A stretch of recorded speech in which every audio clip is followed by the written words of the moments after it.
KaraokeBooks. The Three Musketeers. Alexandre Dumas.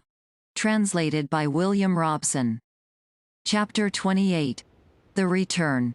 D'Artagnan was astounded by the terrible confidence of Athos. Yet many things appeared very obscure to him in this half-revelation.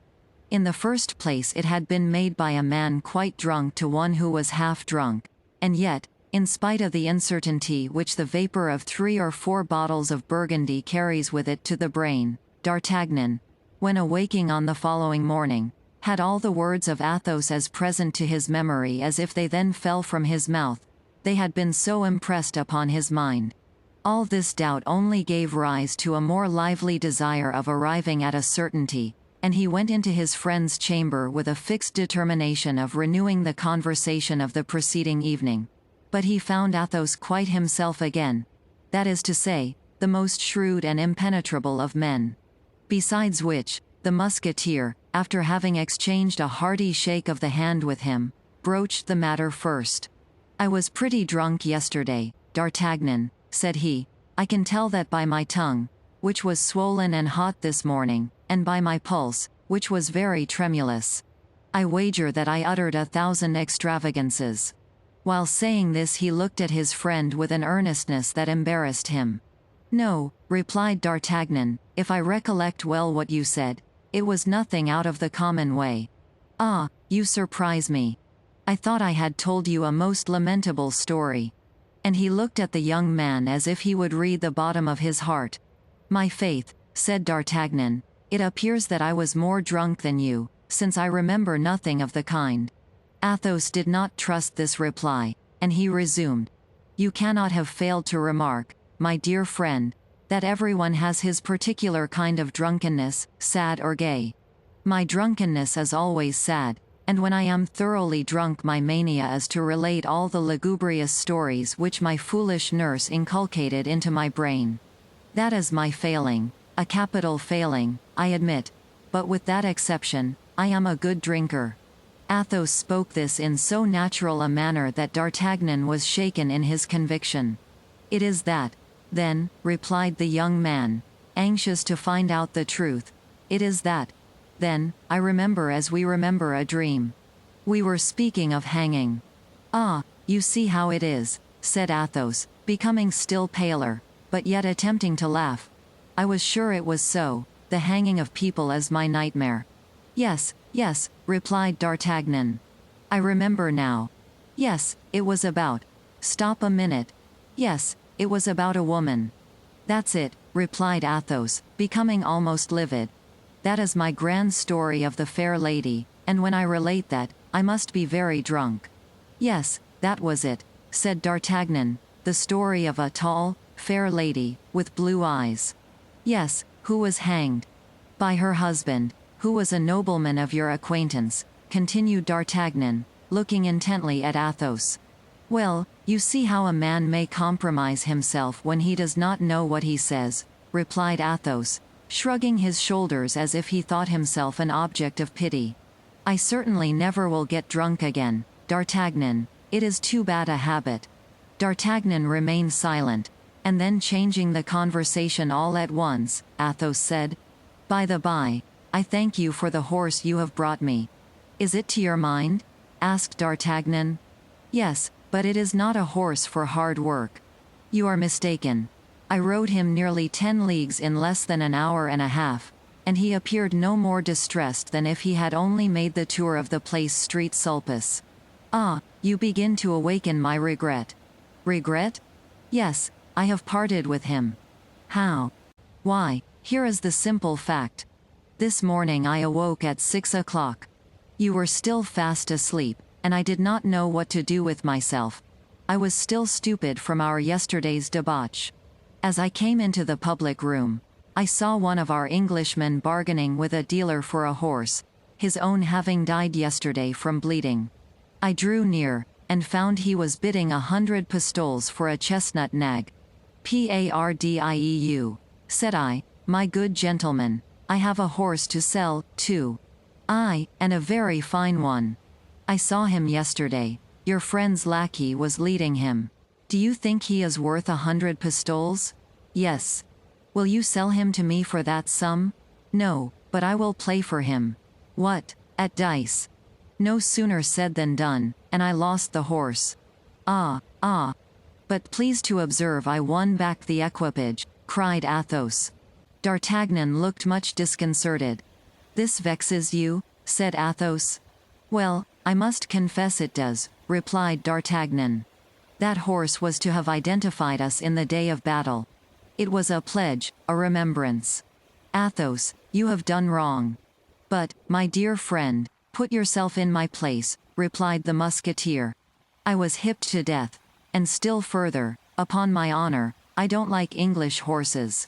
If it is only to be recognized, why the saddle will suffice for that, it is quite remarkable enough. As to the horse, we can easily find some excuse for its disappearance. Why the devil? A horse is mortal. Suppose mine had had the glanders or the farcy. D'Artagnan did not smile. It vexes me greatly, continued Athos, that you attach so much importance to these animals, for I am not yet at the end of my story. What else have you done? After having lost my own horse, 9 against 10, see how near, I formed an idea of staking yours. Yes, but you stopped at the idea, I hope?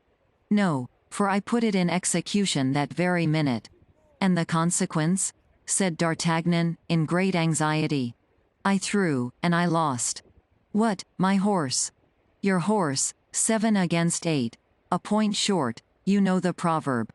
Athos, you are not in your right senses, I swear. My dear lad, that was yesterday, when I was telling you silly stories, it was proper to tell me that, and not this morning. I lost him then, with all his appointments and furniture. Really, this is frightful. Stop a minute, you don't know all yet. I should make an excellent gambler if I were not too hot-headed. But I was hot-headed, just as if I had been drinking. Well, I was not hot-headed then. Well, but what else could you play for? You had nothing left? Oh, yes, my friend. There was still that diamond left which sparkles on your finger, and which I had observed yesterday. This diamond, said D'Artagnan, placing his hand eagerly on his ring. And as I am a connoisseur in such things, having had a few of my own once, I estimated it at 1,000 pistoles. I hope, said D'Artagnan, half dead with fright, you made no mention of my diamond? On the contrary, my dear friend, this diamond became our only resource. With it I might regain our horses and their harnesses, and even money to pay our expenses on the road. Athos, you make me tremble, cried D'Artagnan. I mentioned your diamond then to my adversary, who had likewise remarked it. What the devil, my dear, do you think you can wear a star from heaven on your finger, and nobody observe it? Impossible. Go on, my dear fellow, said D'Artagnan, for upon my honor, you will kill me with your indifference. We divided, then, this diamond into 10 parts of 100 pistoles each. You are laughing at me, and want to try me, said D'Artagnan, whom anger began to take by the hair, as Minerva takes Achilles, in the Iliad. No, I do not jest, Mordieu. I should like to have seen you in my place. I had been 15 days without seeing a human face, and had been left to brutalize myself in the company of bottles. That was no reason for staking my diamond, replied D'Artagnan, closing his hand with a nervous spasm. Hear the end. 10 parts of 100 pistoles each, in 10 throws, without revenge. In 13 throws I had lost all, in 13 throws. The number 13 was always fatal to me. It was on the 13th of July that Ventrebleu, cried D'Artagnan, rising from the table, the story of the present day making him forget that of the preceding one. Patience, said Athos, I had a plan. The Englishman was an original. I had seen him conversing that morning with Grimaud, and Grimaud had told me that he had made him proposals to enter into his service. I staked Grimaud, the silent Grimaud, divided into 10 portions. Well, what next? Said D'Artagnan, laughing in spite of himself. Grimaud himself, understand. And with the 10 parts of Grimo, which are not worth a ducatoon, I regain the diamond. Tell me, now, if persistence is not a virtue? My faith. But this is droll, cried D'Artagnan, consoled, and holding his sides with laughter. You may guess, finding the luck turned, that I again staked the diamond. The devil, said D'Artagnan, becoming angry again. I won back your harness, then your horse, then my harness, then my horse, and then I lost again. In brief, I regained your harness and then mine. That's where we are. That was a superb throw, so I left off there. D'Artagnan breathed as if the whole hostelry had been removed from his breast. Then the diamond is safe, said he, timidly. Intact, my dear friend. Besides the harness of your Bucephalus and mine. But what is the use of harnesses without horses? I have an idea about them. Athos, you make me shudder. Listen to me. You have not played for a long time, D'Artagnan. And I have no inclination to play. Swear to nothing. You have not played for a long time, I said. You ought, then, to have a good hand. Well, what then? Well, the Englishman and his companion are still here. I remarked that he regretted the horse furniture very much. You appear to think much of your horse. In your place I would stake the furniture against the horse. But he will not wish for only one harness. Stake both, Pardieu. I am not selfish, as you are. You would do so, said D'Artagnan, undecided, so strongly did the confidence of Athos begin to prevail, in spite of himself. On my honor, in one single throw. But having lost the horses, I am particularly anxious to preserve the harnesses. Stake your diamond, then. This? That's another matter. Never, never. The devil, said Athos. I would propose to you to stake Planchet, but as that has already been done, the Englishman would not, perhaps, be willing. Decidedly, my dear Athos, said D'Artagnan, I should like better not to risk anything. That's a pity, said Athos, coolly. The Englishman is overflowing with pistoles. Good Lord, try one throw. One throw is soon made. And if I lose? You will win. But if I lose? Well, you will surrender the harnesses. Have with you for one throw, said D'Artagnan. Athos went in quest of the Englishman, whom he found in the stable, examining the harnesses with a greedy eye. The opportunity was good. He proposed the conditions, the 2 harnesses, either against 1 horse or 100 pistoles. The Englishman calculated fast. The 2 harnesses were worth 300 pistoles. He consented. D'Artagnan threw the dice with a trembling hand, and turned up the number 3. His paleness terrified Athos, who, however, consented himself with saying, That's a sad throw, comrade. You will have the horses fully equipped, monsieur. The Englishman, quite triumphant, did not even give himself the trouble to shake the dice. He threw them on the table without looking at them, so sure was he of victory. D'Artagnan turned aside to conceal his ill humor. Hold, said Athos, with his quiet tone. That throw of the dice is extraordinary. I have not seen such a one 4 times in my life. 2 aces. The Englishman looked, and was seized with astonishment. D'Artagnan looked, and was seized with pleasure. Yes, continued Athos, 4 times only. Once at the house of Monsieur Crequy. Another time at my own house in the country, in my chateau when I had a chateau. A 3rd time at Monsieur de Tréville's where it surprised us all. And the 4th time at a cabaret, where it fell to my lot, and where I lost 100 louis and a supper on it. Then Monsieur takes his horse back again, said the Englishman. Certainly, said D'Artagnan. Then there is no revenge? Our conditions said, no revenge, you will please to recollect. That is true. The horse shall be restored to your lackey, monsieur. A moment, said Athos. With your permission, monsieur, I wish to speak a word with my friend.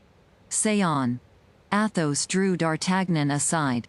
Well, tempter, what more do you want with me? Said D'Artagnan. You want me to throw again, do you not? No, I would wish you to reflect. On what? You mean to take your horse? Without doubt. You are wrong, then. I would take the 100 pistoles. You know you have staked the harnesses against the horse or 100 pistoles, at your choice. Yes. Well, then, I repeat, you are wrong. What is the use of one horse for us two? I could not ride behind. We should look like the two sons of Anman, who had lost their brother.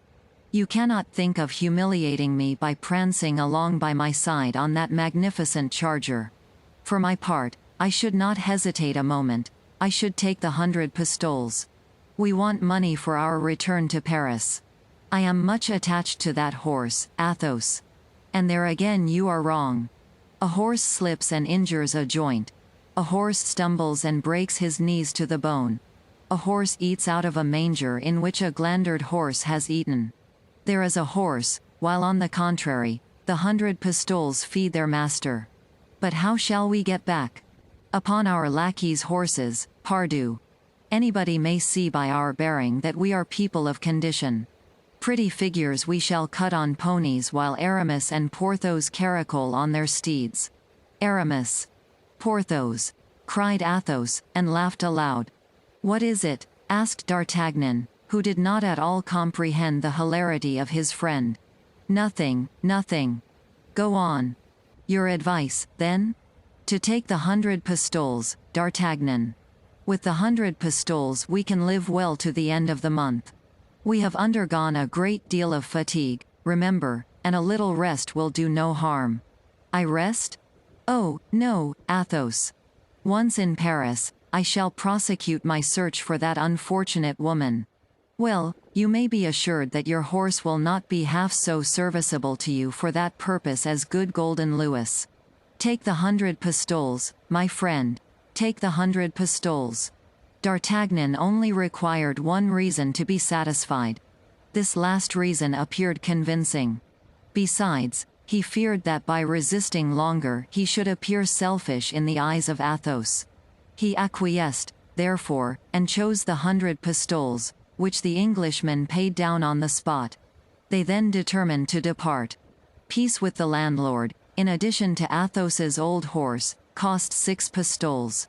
D'Artagnan and Athos took the nags of Planchet and Grimaud, and the two lackeys started on foot, carrying the saddles on their heads.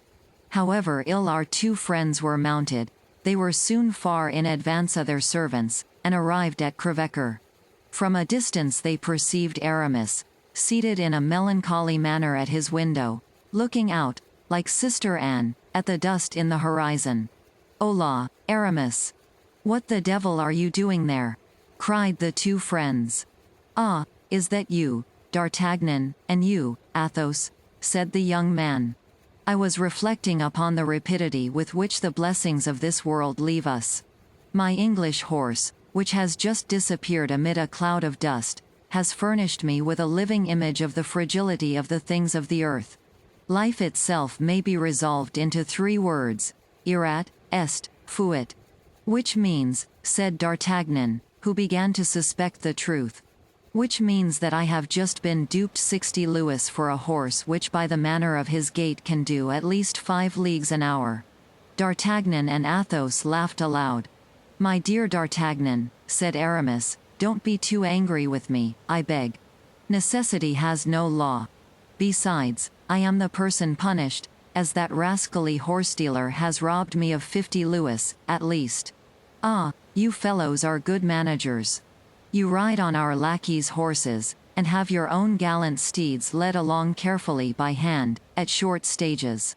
At the same instant a market cart, which some minutes before had appeared upon the Amiens road, pulled up at the inn, and Planchet and Grimaud came out of it with the saddles on their heads. The cart was returning empty to Paris, and the two lackeys had agreed, for their transport, to slake the wagoner's thirst along the route. What is this? Said Aramis, on seeing them arrive. Nothing but saddles?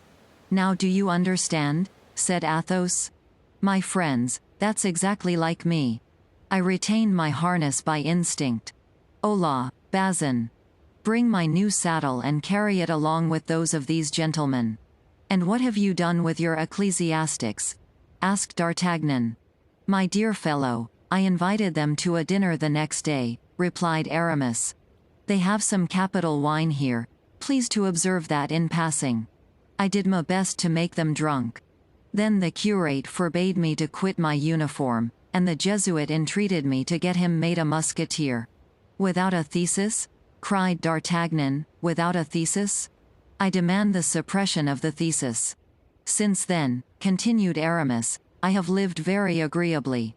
I have begun a poem in verses of 1 syllable. That is rather difficult, but the merit in all things consists in the difficulty. The matter is gallant. I will read you the first canto. It has 400 lines, and lasts a minute. My faith, my dear Aramis, said D'Artagnan, who detested verses almost as much as he did Latin. Add to the merit of the difficulty that of the brevity, and you are sure that your poem will at least have 2 merits. You will see, continued Aramis, that it breathes irreproachable passion. And so, my friends, we return to Paris? Bravo! I am ready. We are going to rejoin that good fellow, Porthos. So much the better. You can't think how I have missed him, the great simpleton. To see him so self-satisfied reconciles me with myself.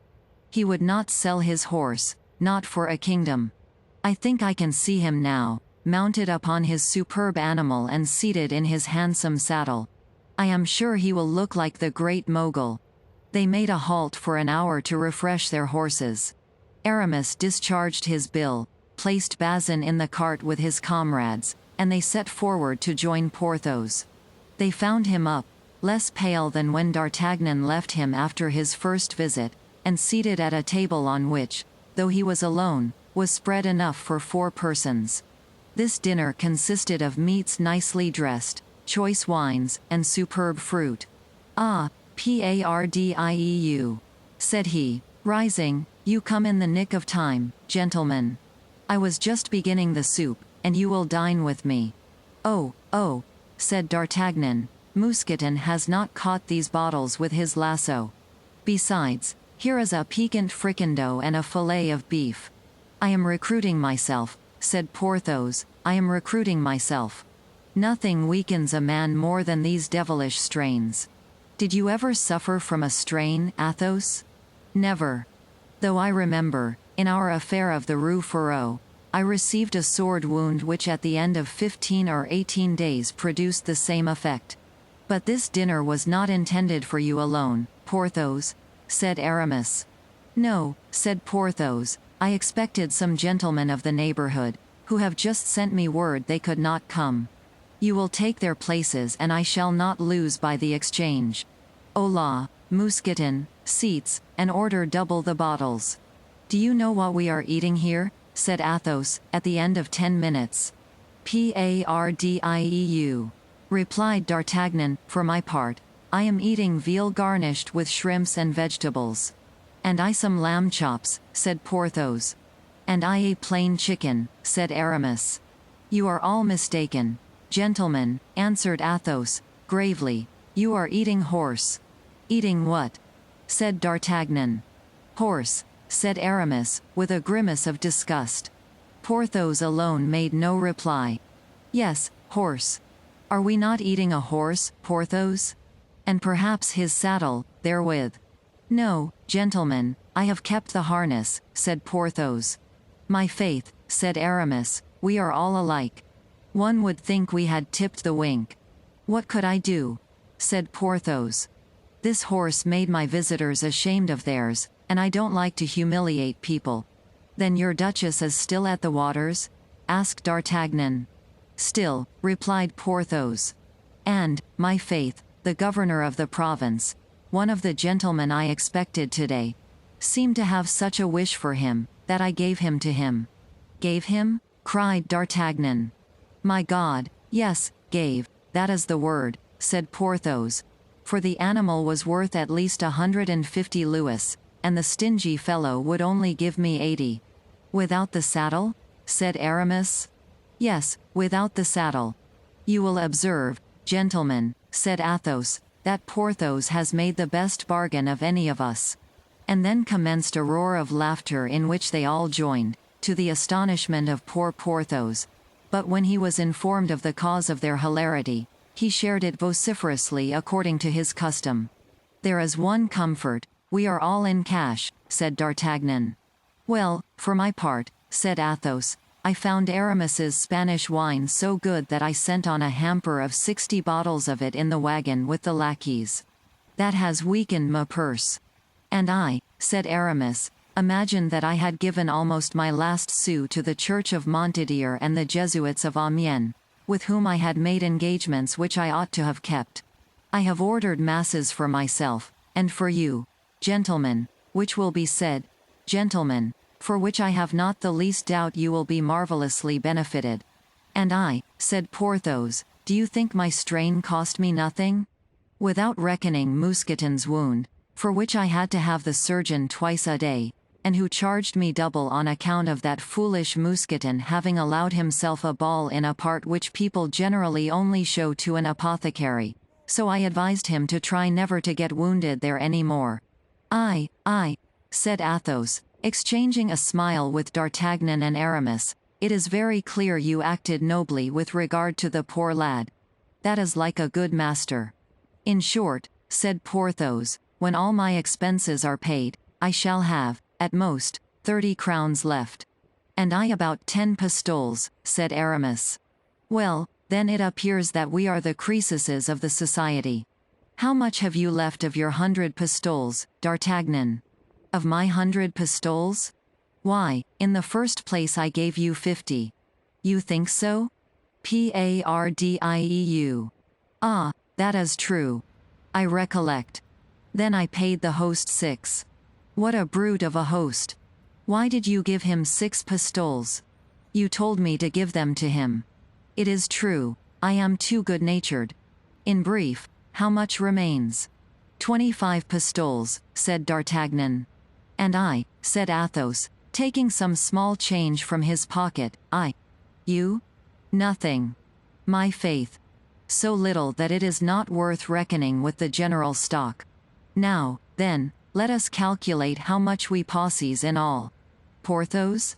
30 crowns. Aramis? 10 pistoles. And you, D'Artagnan? 25. That makes in all," said Athos. 475 livres, said D'Artagnan, who reckoned like Archimedes. "On our arrival in Paris, we shall still have 400, besides the harnesses," said Porthos. "But our troop horses?" said Aramis. "Well, of the 4 horses of our lackeys we will make 2 for the masters, for which we will draw lots. With the 400 livres we will make the half of one for one of the unmounted, and then we will give the turnings out of our pockets to D'Artagnan, who has a steady hand, and will go and play in the first gaming house we come to. There. Let us dine, then," said Porthos, "it is getting cold." The friends, at ease with regard to the future, did honor to the repast, the remains of which were abandoned to Mousqueton, Bazin, Planchet, and Grimaud. On arriving in Paris, D'Artagnan found a letter from M.de Trèves, which informed him that, at his request, the king had promised that he should enter the company of the Musketeers. As this was the height of D'Artagnan's worldly ambition, apart, be it well understood, from his desire of finding Madame Bonacieux, he ran, full of joy, to seek his comrades, whom he had left only half an hour before, but whom he found very sad and deeply preoccupied. They were assembled in council at the residence of Athos, which always indicated an event of some gravity. M.de Trèves had intimated to them His Majesty's fixed intention to open the campaign on the 1st of May, and they must immediately prepare their outfits. The 4 philosophers looked at one another in a state of bewilderment. M.de Trèves never jested in matters relating to discipline. "And what do you reckon your outfit will cost?" said D'Artagnan. "Oh, we can scarcely say. We have made our calculations with Spartan economy, and we each require 1,500 livres. 4 times 15 makes 6,000 livres, said Athos. "It seems to me," said D'Artagnan, with 1,000 livres each. I do not speak as a Spartan, but as a procurator. This word procurator roused Porthos. Stop, said he, I have an idea. Well, that's something, for I have not the shadow of one, said Athos coolly. But as to D'Artagnan, gentlemen, the idea of belonging to ours has driven him out of his senses. 1,000 livres. For my part, I declare I want 2,000. 4 times 2 makes 8. Then said Aramis, it is 8,000 that we want to complete our outfits, toward which, it is true, we have already the saddles. Besides, said Athos, waiting till D'Artagnan, who went to thank Monsieur de Tréville, had shut the door, besides, there is that beautiful ring which beams from the finger of our friend. What the devil? D'Artagnan is too good a comrade to leave his brothers in embarrassment while he wears the ransom of a king on his finger. KaraokeBooks.